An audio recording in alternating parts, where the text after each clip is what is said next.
I'm looking at an article that says the state of Florida, the legislature of Florida, is poised to practically ban property taxes in Florida. Now, there's some caveats to that. There's still property taxes with regard to schools, so it's not a complete abolishment of property taxes, but it's abolishment of a good chunk of them at least. So this is great news. Really, on the other side of that, the government needs to cut spending. They just need to do a whole lot less spending, and the so-called need for taxes would just go away. Any kind of direct taxes, like property taxes, income taxes, I would even say capital gains tax, or allegedly there's talk of inheritance tax.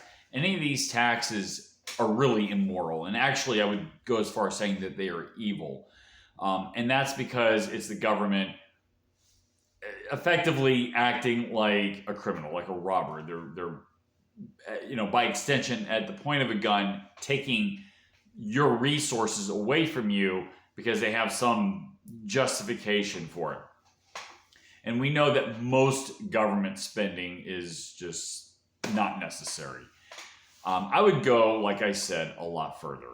I would privatize schools, privatize a lot of these services way back in the day.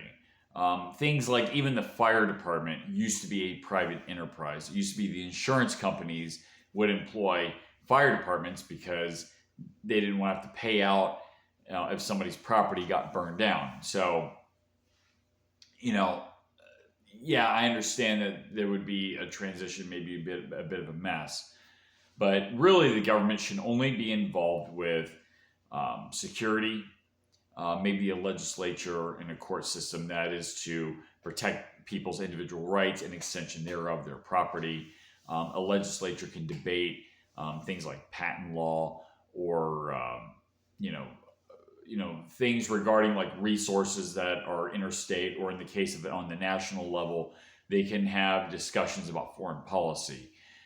These are really civic positions. They should not be so involved that lobbyists and other private enterprises would feel like they'd have to get involved, either because they feel like there's some gain there, or to prevent a loss, right? So they have to lobby people so that regulation doesn't hurt them, or that on the other side of it, that they don't lobby to create regulation that would destroy their competition. What we need is a separation of economy and state. I think that's what the founders wanted it to be that way, but that's not what we have. And in practice, we have a sort of this egalitarian, mixed, nihilistic system where the government's just involved in everything. And, as a consequence of that, we have all these taxes. We have the government acting as a criminal and just taking resources away from people's effort and what comes out of their mind and their time. So sucking the life out of people for stupid things. So Florida is taking steps to eliminate much of the property taxes, which I think is a good move. I would say Florida needs to cut a lot of government spending. I think that's more fundamentally the issue, but this is something of the right direction.